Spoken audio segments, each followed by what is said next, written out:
Donc on va commencer cette session 4 consacrée au symbolisme et à l'idéologie de la violence individuelle et sociale avec une première présentation de Francesco Rubat Borel sur les représentations de la guerre au bronze moyen en Italie nord-occidentale, les armes dans l'habitat, les dépôts et les habitats fortifiés.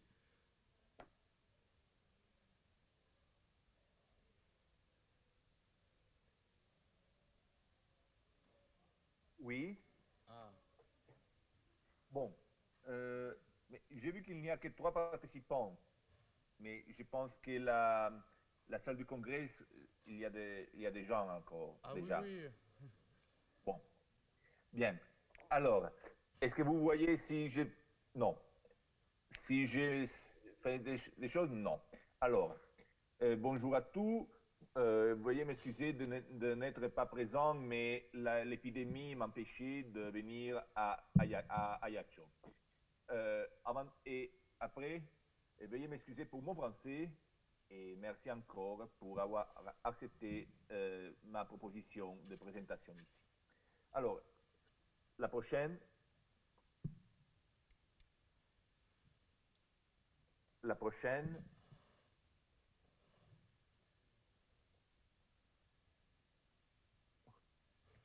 Euh, bon, merci. La, le sujet de ces communications sera la représentation de la guerre par les arts retrouvés dans les habitats et dans les dépôts dans l'Italie nord-occidentale, au bronze moyen. Ça veut dire dans ce territoire qui comprend le Piémont, la Lombardie occidentale, une partie de la Savoie, la Provence orientale, la Ligurie, qui j'ai proposé d'appeler Bino, selon l'usage français d'employer des sigles, bronze de l'Italie nord-occidentale. Euh, c'est une faciès culturelle typique du bronze moyen, ça veut dire entre 1060 avant Jésus-Christ et 1300 avant Jésus-Christ. La prochaine.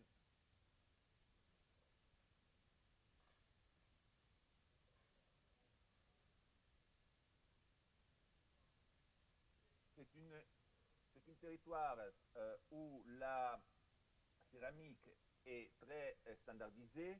Vous voyez des décors à large cannelure et des coupures à cendres élevées, qu'on peut retrouver de la Provence jusqu'au Tessin en Suisse.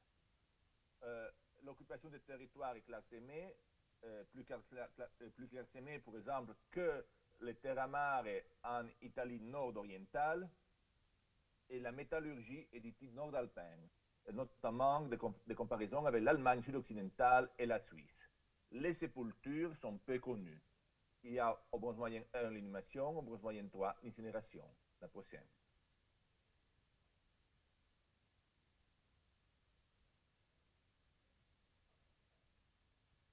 La prochaine. Non. Vous voyez ici, par exemple, les terres à mare où il y a des grands habitats de plus qu'un hectare jusqu'à 4 hectares de surface, avec son ensemble, son fossé, et qui sont très différents que ceux de l'Italie nord-occidentale. La prochaine.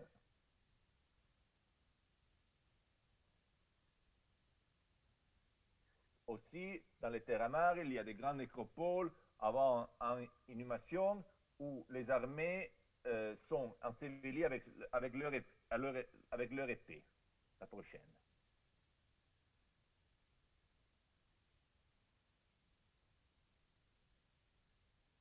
La prochaine. Au contraire, en Italie nord-occidentale, il y a peu d'habitats connus. Les habitats les mieux investigués, les plus grands retrouvés, à ceux de Viverone, qui est censé parmi le patrimoine mondial UNESCO, le site paléolithique préhistorique autour des Alpes. Il est daté entre 1423 et 1401 avant Jésus-Christ, datation dendrochronologique de 80 pieds. Et il y a une demi-hectare de surface.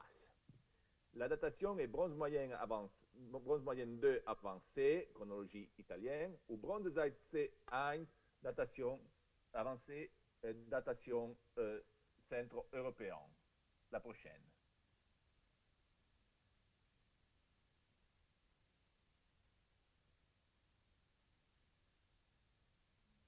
La prochaine.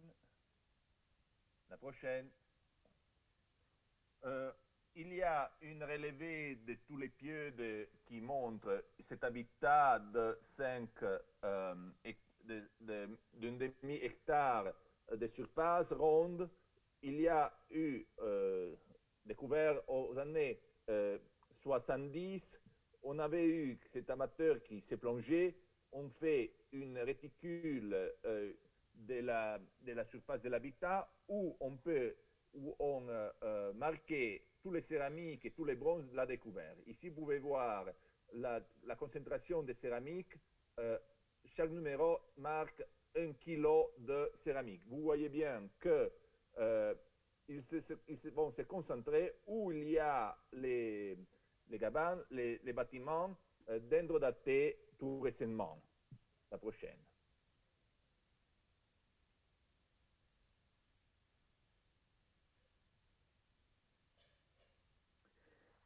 On a découvert 199 objets en bronze, dont 169 de bronze moyen. Il y a 2 épées, de Tineren et Weizen, 8 points de lance, 5 flèches, 14 poignards. Les poignards mêlent la typologie italienne et la typologie française ou nord-alpine. 5 caches à rebord qui peuvent être identifiés en tant qu'armes, Mechigen, Neren, Cachinaranza, Ilans, et 5 caches à rebord des tranchants très développés arrondis qui peuvent être reconnus tels que des outils. La prochaine.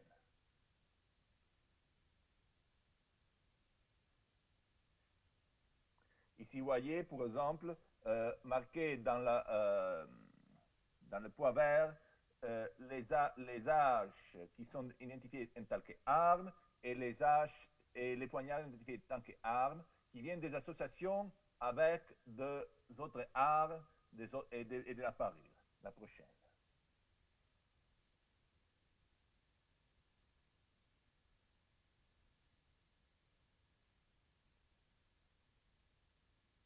Bien, la chose la plus intéressante est que ces armes, ces trouvailles, on peut les colloquer, les localiser dans l'habitat. Ça veut dire, vous voyez bien qu'on peut voir des associations, par exemple, qui vont correspondre au bâtiment ou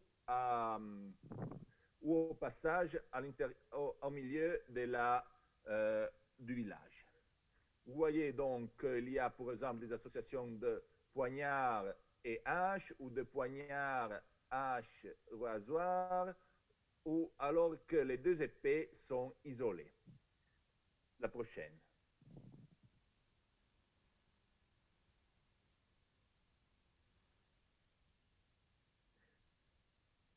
La même chose, on peut le dire de la parure féminine qui est tout concentré dans un bâtiment.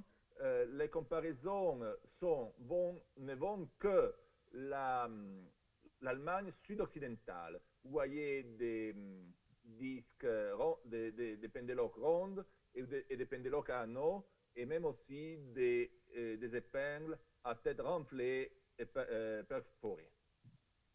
La prochaine.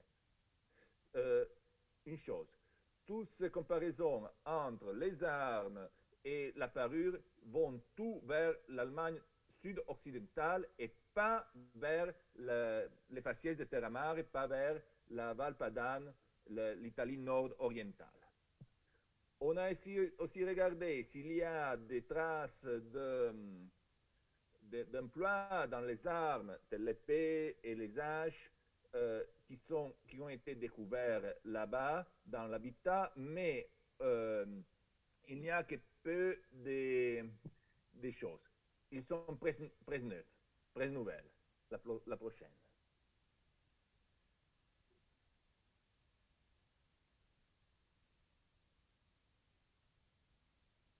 On a aussi essayé de regarder s'il y a une correspondance entre les grands bas globulaires et cette association d'armes. Ça veut dire, s'il s'agissait de sépultures à incinération au milieu de l'habitat.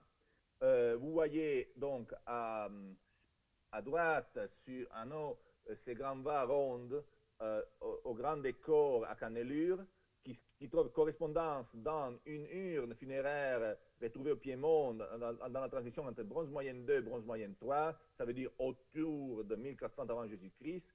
Bien, vous voyez que la répartition de ces vases, de ces urnes, ne correspond pas à la découverte de bronze. Dans le plan du village, vous voyez en rouge 4, en bleu 3, en vert 2, en jaune 1, grand vase ronde. Vous voyez donc qu'il n'y a pas de correspondance. Donc, il ne s'agit pas de parures funéraires ou de dépôts funéraires. Avant.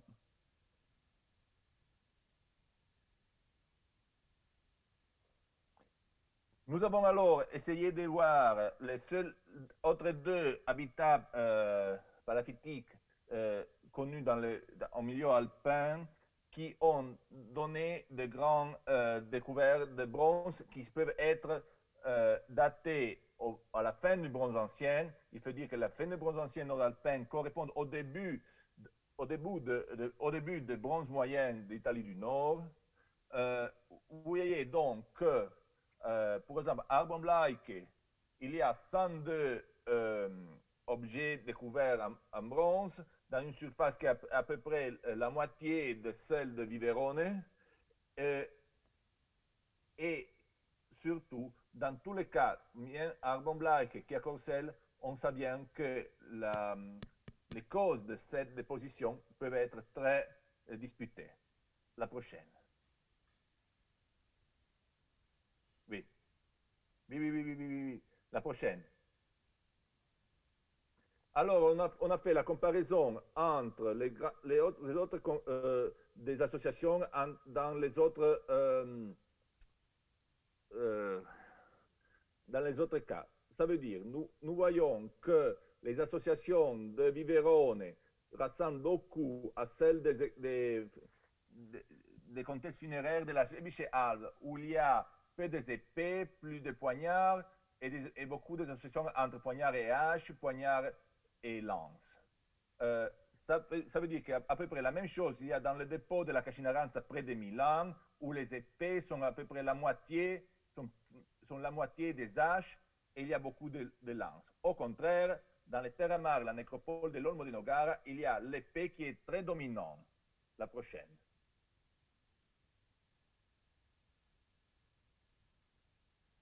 La prochaine.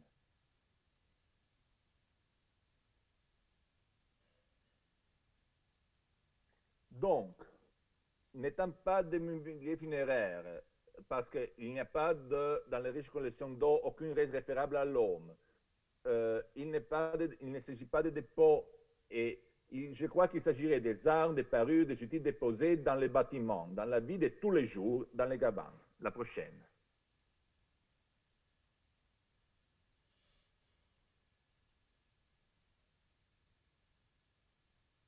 La prochaine. Il y a aussi dans cet habitat des traces d'emploi de cheval, comme ce mot en bronze de Viverone, qui est retrouvé dans le même endroit où il y a beaucoup d'ossements de cheval. La prochaine. Vous voyez qu'il s'agit d'une tige longue avec ce montant à quatre coches. La seule comparaison que je connais est un objet de difficile interprétation dans le dépôt de Babing près de Stettin, en Poméranie. La prochaine.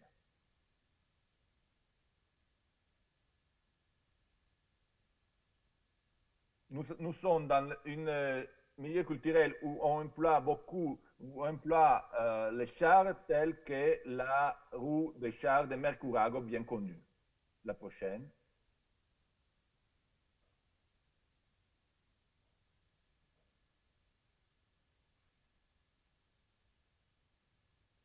Autre emploi des armes pour la chasse, nous avons vu qu'il y a des points de flèches à Viverone à Péduncole et à Douai, nous savons qu'un point à Péduncole a été retrouvé dans la jambe d'une ours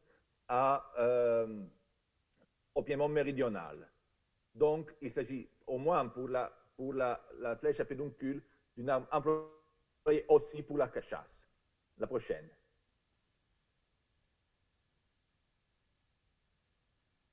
La prochaine. Enfin, pour les fortifications, nous avons découvert proche de l'entrée de la palissade, qui est datée entre 4002 et 4001 avant Jésus-Christ, une nage de type e-lance et une lance, et deux lances et deux boucles en or. La prochaine. Ça veut dire que, bien que c'était... La prochaine. Autres fortifications ne sont connues que dans certains habitats percés sur les sommets des montagnes ou des collines, tels que le Zenene Skalsenschugen au Valais, les vallées méridionales et bronze de l'Italie nord-occidentale, ou à Finale Ligure, les briques reséguées en Ligurie. La prochaine.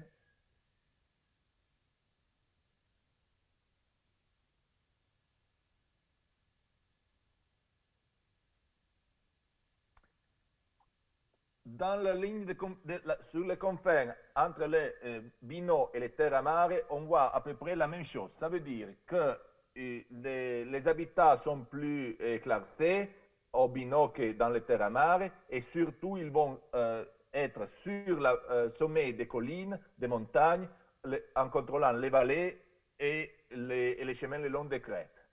La prochaine.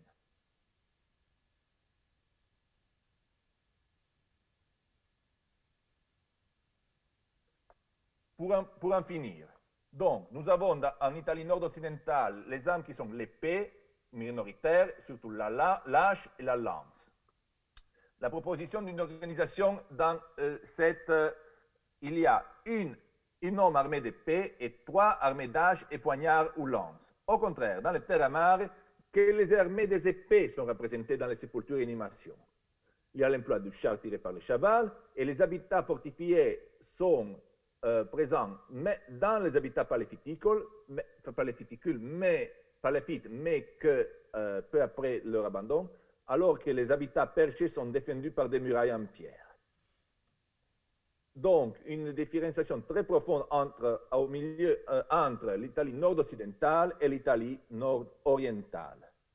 Le problème est donc qu'à Viverone, il y a eu cette découverte des objets de bronze au milieu de l'habitat qui ne sont pas été repérés à l'abandon de l'habitat. La prochaine.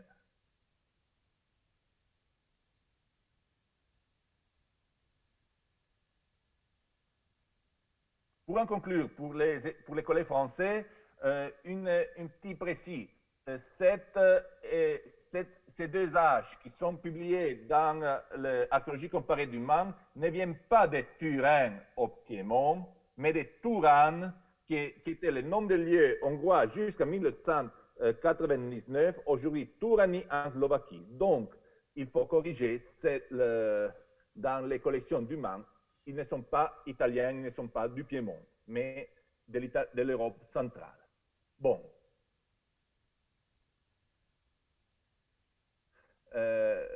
Ces difficultés d'être présent et des présentations par